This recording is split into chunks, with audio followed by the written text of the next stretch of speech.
السلام علیکم dear friends, welcome to the channel جو کہ ہے ایپیسوڈک ناول سٹوریز۔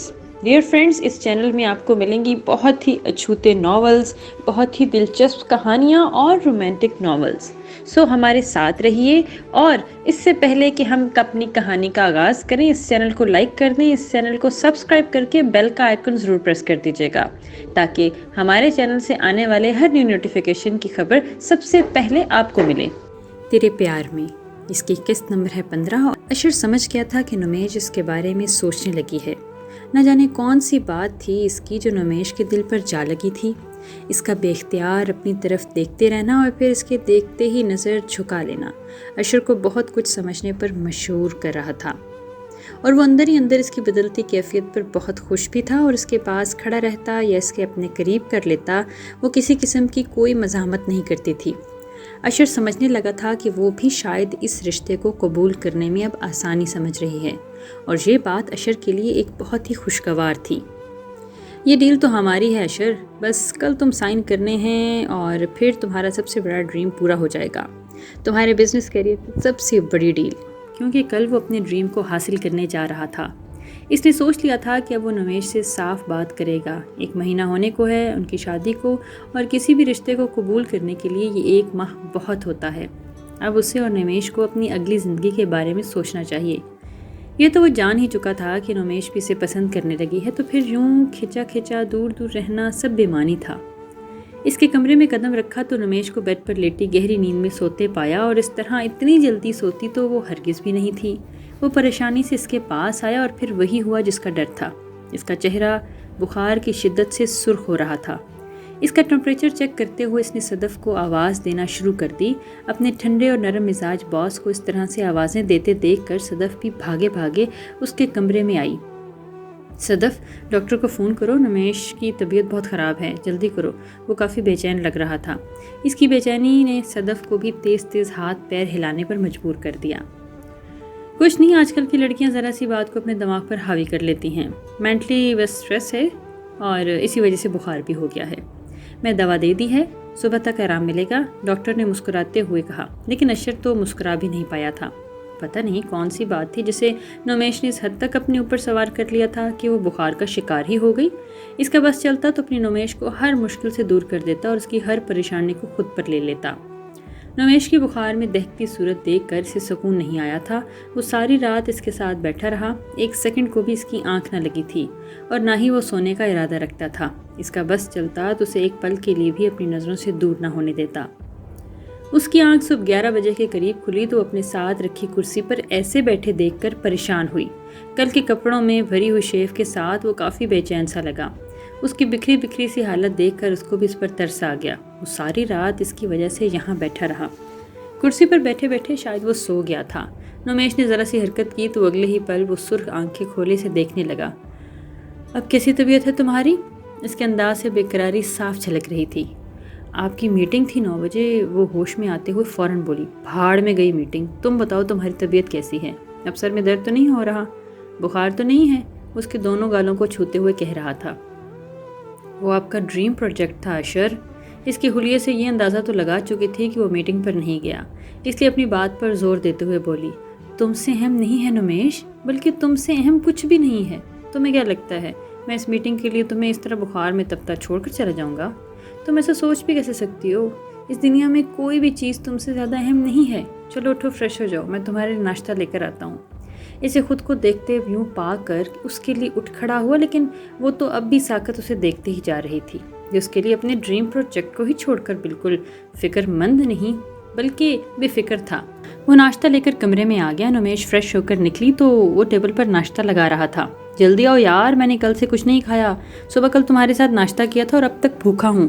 ابھی تک تو بھوک فیل نہیں ہوئی ہے، لیکن اب فیل ضرور ہو رہی ہے۔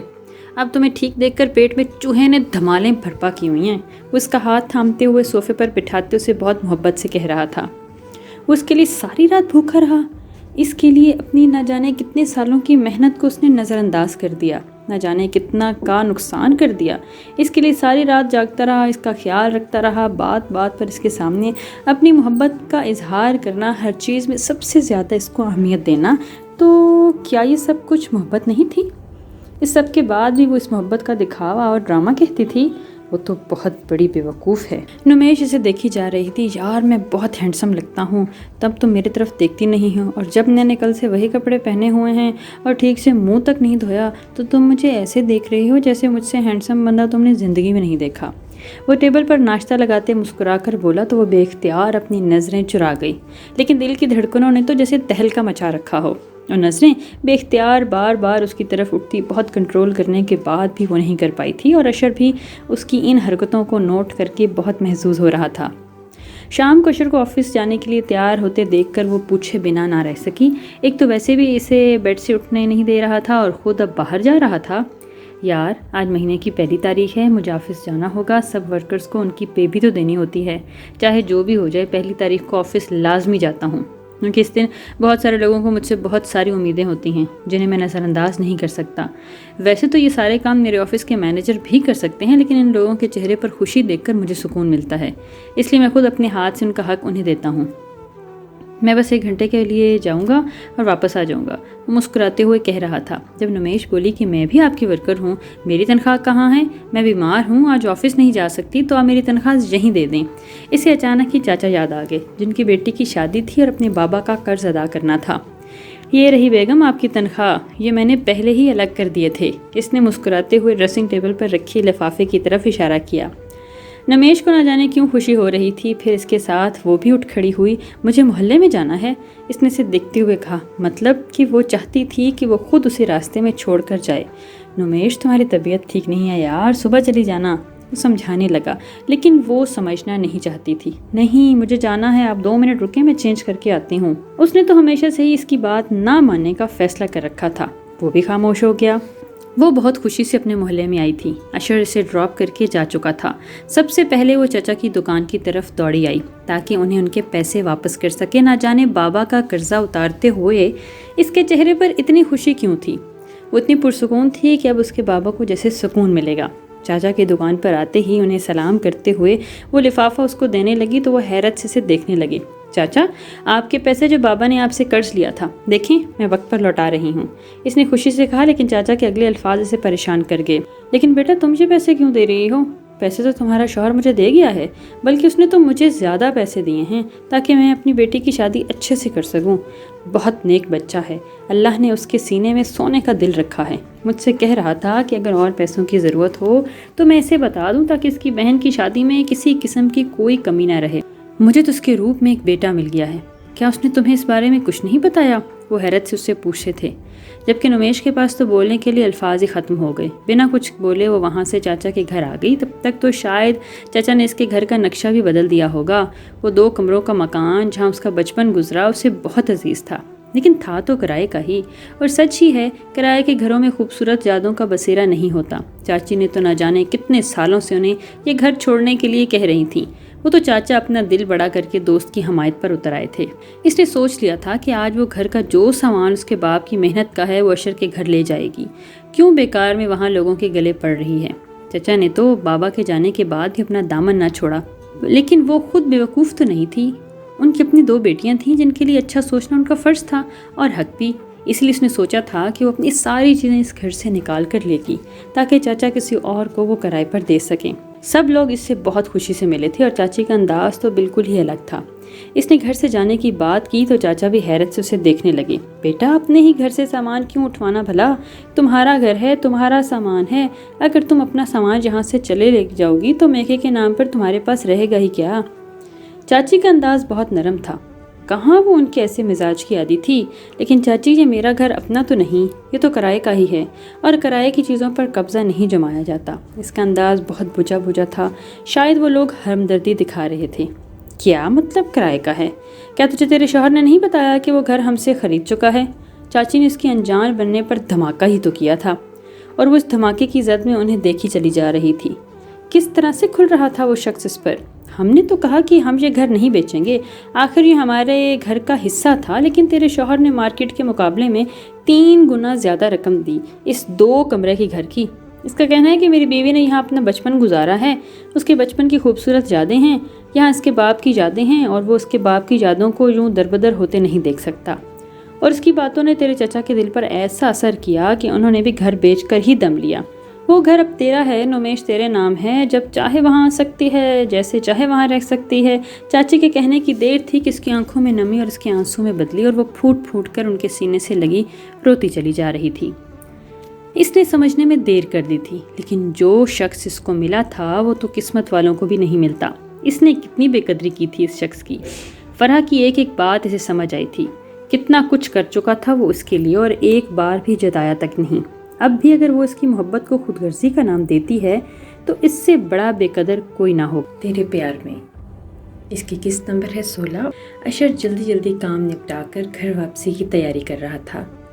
ابھی تو اپنے آفس سے نکلنے ہی والا تھا کہ اسے فرحت آتی نظر آئی۔ اس کا موڈ بری طرح سے خراب ہوا تھا، جلدی جلدی گھر جانا چاہتا تھا۔ نمیش کی طبیعت کو لے کر وہ ویسے بھی پریشان تھا، اور اب جب وہ اس کے بارے میں سوچنے لگی تھی تو وہ زیادہ سے زیادہ وقت اس کے ساتھ گزارنا چاہتا تھا، لیکن مروت تو نبھانی ہی تھی، ورنہ بابا نے اس سے ناراض ہو کر ضرور اس کی ماں کی تربیت پر بات کرنی تھی، اور وہ یہ بات برداشت نہیں کر سکتا تھا۔ اس نے مسکرا کر فرحت کو ویلکم کیا۔ فرحت بھی اس کے مسکرانے پر مسکراتے ہوئے اندر داخل ہوئی، لیکن اس کی جھوٹی مسکراہٹ کو وہ بہت اچھی طرح سے نوٹ کر چکی تھی۔ وہ جانتی تھی کہ اس کے یہاں آنے پر اسے کوئی خاص خوشی نہیں ہوئی۔ اس نے مسکراتے ہوئے اشر کا بھرا ہوا ہاتھ تھام لیا، جیسے وہ زندگی بھر کے لیے تھامنا چاہتی تھی۔ آخر وہ کروڑوں کی جائیداد کا اکلوتا وارث تھا، ورنہ اس کا اس مغرور انسان سے بھلا کیا لینا دینا۔ وہ تو بس اپنا فیوچر سیکیور کرنا چاہتی تھی، ورنہ اس قدر نظر اندازی پر وہ کبھی مڑ کر بھی اسے نہ دیکھتی۔ کیسی ہو فرحت، تم اچانک یہاں؟ یہ تو سرپرائز ہو گیا۔ صاف لگ رہا تھا کہ وہ صرف مروت نبھا رہا ہے۔ فرحت پھیکی سی مسکراہٹ آئی۔ سرپرائز دینے ہی تو آئی تھی، تمہیں یہاں اتنے دنوں سے نہ جانے کہاں غائب ہو۔ میں بس تمہیں بہت مس کر رہی تھی، تمہیں اسی لیے یہاں چلی آئی۔ میرا آنا تمہیں برا تو نہیں لگا؟ شاید تم باہر جا رہے تھے۔ ہاں، میں باہر جا رہا تھا جبکہ گھر واپس جا رہا تھا، اور تمہارا آنا بھلا مجھے کیوں برا لگے گا؟ اب کی بار وہ مسکرایا تھا۔ ہاں بالکل، میرے آنے والا تمہیں بالکل برا کیوں لگے گا؟ آخر ساری زندگی کے لیے تمہاری زندگی میں بھی تو آنا ہے۔ وہ اپنے مطلب کی بات پر آئی تھی۔ اس بار اشر مسکرا نہ سکا۔ کیا ہوا، تم خاموش کیوں ہوگے؟ کافی آرڈر کرنے کے بعد وہ کافی دیر کچھ نہ بولا، اور فرحت نے پوچھا، فرحت، میرے خیال میں ہمیں اس خاندانی رشتہ داری سے باہر نکل آنا چاہیے۔ ہم اچھے دوست بن کر رہ سکتے ہیں۔ تم اپنی زندگی میں آگے کیوں نہیں بڑھ جاتی؟ تمہیں کوئی اچھا انسان، بہت اچھا انسان ملے گا، وہ مجھ سے کہیں درجے بہتر ہوگا۔ ہم بیکار میں ایک دوسرے کی زندگی کو مشکل میں ڈال رہے ہیں۔ میں جانتا ہوں تم یہ شادی صرف اور صرف اپنی پھپھو کی مرضی پر کر رہی ہو۔ تمہارے سامنے یہ پوری زندگی پڑی ہے جو صرف ایک ہی بار ملے گی۔ کم از کم اس زندگی کو اپنے طریقے اور اپنی مرضی سے تو گزارو۔ میں جانتا ہوں اگر تمہاری زندگی کا کوئی فیصلہ کرنے کا تمہیں حق دیا جائے گا تو انسان میں نہیں ہوں گا جسے تم چاہتی ہوگی۔ ہم سکے کے دو الگ پہلو ہیں فرحت۔ فرض کرو اگر ہماری شادی ہو بھی جاتی ہے تو ہم کبھی ایک دوسرے کے معیار پر پورا نہیں اتر سکیں گے۔ میری پسند، میری سوچ بہت اور ہے۔ تم کبھی میری پسند نہیں بن سکتی، اور جس طرح کا شوہر تم چاہتی ہو وہ میں کبھی نہیں بن سکتا۔ ہم ایک دوسرے سے بہت الگ ہیں فرحت۔ اس سے پہلے اشر نے کبھی فرحت سے اس طرح کی باتیں نہیں کی تھی، لیکن اب نمیش اس کی زندگی میں آ چکی تھی اور اس کی زندگی کا ایک اہم ترین حصہ بن چکی تھی، تو فرحت کو کسی جھوٹی امید پر نہیں بٹھا سکتا تھا۔ نمیش کے بارے میں ابھی اس نے کسی کو کچھ نہیں بتایا تھا، کیونکہ یہ اچانک بتانے والی بات ہرگز نہیں تھی۔ وہ آرام سکون سے اپنے باپ کو یہ بتانا چاہتا تھا کہ وہ اپنی زندگی میں کسی کو شامل کر چکا ہے۔ وہ انہیں سمجھانا چاہتا تھا کہ اس کی پسند فرحت نہیں بلکہ کوئی اور ہے، اور یہ باتیں سکون سے بیٹھ کر کرنے والی تھی، نہ کہ دھمکا کے۔ کیا ہو گیا ہے تمہیں اشر؟ تم اس طرح کی باتیں کیوں کر رہے ہو؟ اگر مجھ سے کوئی غلطی ہوئی ہے تو تم بتا سکتے ہو مجھے۔ میں تو ہر کوشش کرتی ہوں جس طرح سے میں تمہیں خوش رکھوں ویسے ہی اپنی لائف سٹائل کر لوں گی، لیکن پھر بھی نہ جانے ایسا کیا ہے جو تمہیں پسند نہیں۔ اور جہاں تک اس رشتے کی بات ہے تو صرف اپنی فیملی کے لیے نہیں، رشتے کے لیے میں یہ سارا سب کچھ نہیں نبھا رہی۔ میں شادی کرنا چاہتی ہوں۔ میں تمہیں خود پسند کرتی ہوں، بلکہ خود بھی تمہیں بہت پسند کرتی ہوں۔ میں تمہیں کیا بتاؤں؟ یس، آئی لائک یو۔ کوئی اولڈ فیشن نہیں ہوں جس کے ساتھ زور زبردستی کی جائے گی، اور تمہیں بھلا کون انکار کر سکتا ہے؟ یو آر اے پرفیکٹ مین، اور پرفیکٹ انسان کے ساتھ بھلا کون زندگی نہیں گزارنا چاہے گا عشر؟ وہ جیسے یہ موضوع ہی ختم کر دینا چاہتی تھی۔ آج وہ اس کے سامنے صاف الفاظ میں کہہ رہا تھا کہ وہ اس کی پسند نہیں ہے، کل سب کے سامنے کہہ سکتا تھا، اور وہ اپنے فیوچر کسی قسم کا کوئی رسک نہیں لے سکتی تھی۔ میں نہیں چاہتا فرحت، اب وہ صاف گوئی سے بولا، میں یہ رشتہ نہیں چاہتا، میں تم سے شادی نہیں کرنا چاہتا، اس سب کو یہیں ختم کر دینا چاہتا ہوں، اس تعلق کو کسی قسم کا نام دینے سے پہلے ختم کر دینا چاہتا ہوں۔ فرحت، تم وہ لڑکی نہیں ہو جسے میں چاہتا ہوں، جسے اپنی زندگی میں شامل کرنا چاہتا ہوں۔ میں تمہیں ہرٹ نہیں کرنا چاہتا، لیکن میں اس زبردستی کے رشتے کو بھی نہیں نبھا سکتا۔ میرا مقصد تمہارا دل دکھانا ہرگز نہیں ہے، لیکن اپنی زندگی پر کسی قسم کا کوئی کمپرومائز نہیں کروں گا۔ اس انداز میں کسی قسم کی کوئی لچک نہ تھی۔ تو پھر کون پسند ہے تمہیں؟ بتاؤ، کون ہے وہ لڑکی جسے تم پسند کرتے ہو؟ یقیناً تو وہی ہوگی، ورکر ہوگی۔ خیر، اچھے سے جانتی ہوں میں ایسی دو کوڑی کی لڑکیوں کو۔ باس کو پھانسنا تو بہت اچھے طریقے سے جانتی ہیں، اور مجھے پہلے سے ہی پتہ تھا تمہارے افیئر کا، لیکن مجھے لگا کہ 2-3 دن کی بات ہے، جب تمہارا دل بھر جائے گا تو تم خود اسے چھوڑ دو گے۔ لیکن نہیں، وہ لڑکی تو شاید تمہارے دماغ پر سوار ہو چکی ہے۔ کون سی دوائیاں دی ہیں اس نے تم سے شادی کے لیے؟ ہاں، یقیناً وہ تمہیں بلیک میل کر رہی ہوگی، ورنہ اتنی 3rd کلاس پسند تو تمہاری بھی نہیں ہے۔ لیکن تم فکر نہیں کرو، ایسی لڑکیوں کو ہینڈل کرنا میں اچھے سے جانتی ہوں۔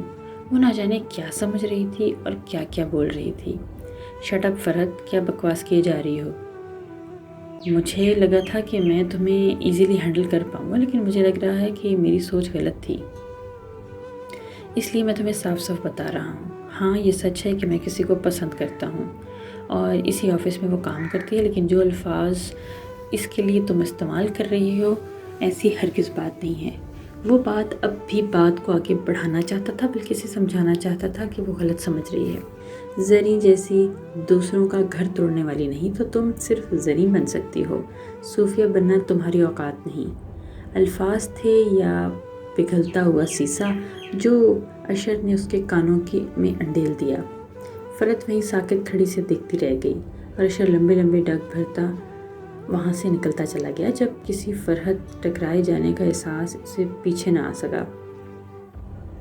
وہ خراب موڈ کے ساتھ گھر میں داخل ہوا تھا تو دیکھا کہ آج پہلی بار نمیش ٹیبل پر ڈنر لگا رہی تھی۔ نمیش، یہ تم کیا کر رہی ہو؟ تمہاری طبیعت پہلے ٹھیک نہیں تھی اور تم کام کر رہی ہو؟ صدف کہاں مر گئی ہے؟ وہ غصے میں تھا، اس لیے جھنجھلا کر بولا۔ کیا ہو گیا عشر؟ میں تو ایسے ہی صدف کی مدد کرنے میں لگی تھی، اور کون سا کسی غیر کے گھر کام کر رہی ہوں؟ یہ میرا اپنا تو گھر ہے، یہ سب کچھ مجھے ہی تو سنبھالنا ہے۔ آج اس کے انداز بدلے تھے، عشر نے لمحے میں نوٹ کیا تھا، اور اس کا آف موڈ اپنے اسی خوشگوار انداز سے اس نے ٹھیک کر دیا۔ طبیعت کیسی ہے اب تمہاری؟ اس کے ماتھے کو ہاتھ لگاتے کہنے لگا۔ اتنا خیال رکھنے والا شوہر ہو تو بھلا بیماری کیا مجال جو میرے آس پاس بھٹکے؟ وہ کہتے ہوئے شرمائی تھی، اور عشر کی مسکراہٹ گہری ہوئی تھی۔ کیا ہو گیا ہے بیوی؟ لگتا ہے بخار سر پر چڑھ گیا ہے، تبھی تو اتنی بہکی باتیں کر رہی ہو۔ اور عشر کو اس کا یہ اندازہ لگانا مشکل نہ ہوا کہ وہ اب اس سے محبت کرنے لگی ہے، لیکن اس کے اس جملے نے نمیش کا موڈ خراب۔ آپ تو بس چاہتے ہیں ہمیشہ منہ پھلا کر بیٹھی رہوں، ہمیشہ آپ سے خفا رہوں، تاکہ جہاں چاہے منہ مارے۔ ایک بات کان کھول کر کہ وہ اپنے آنسو پر کنٹرول بھی نہ کر سکی۔ کتنا عظیم تھا یہ شخص جو اتنا سب کچھ کرنے کے بعد جتلاتا تک نہیں تھا۔ وہ اٹھا۔ عشر، میں بہت بری بیوی ہوں، میں نے آپ کو بہت تنگ کیا، آپ کے ساتھ بہت برا سلوک کیا، پلیز مجھے معاف کر دیں۔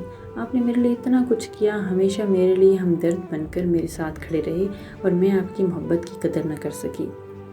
اتنی نہ قدری ہوں میں، میرا اچھا نصیب میرے سامنے باہیں پھیلا کر کھڑا تھا، اور میں اپنی بیوقوفیوں کی وجہ سے اسے ٹھکراتی چلی گئی۔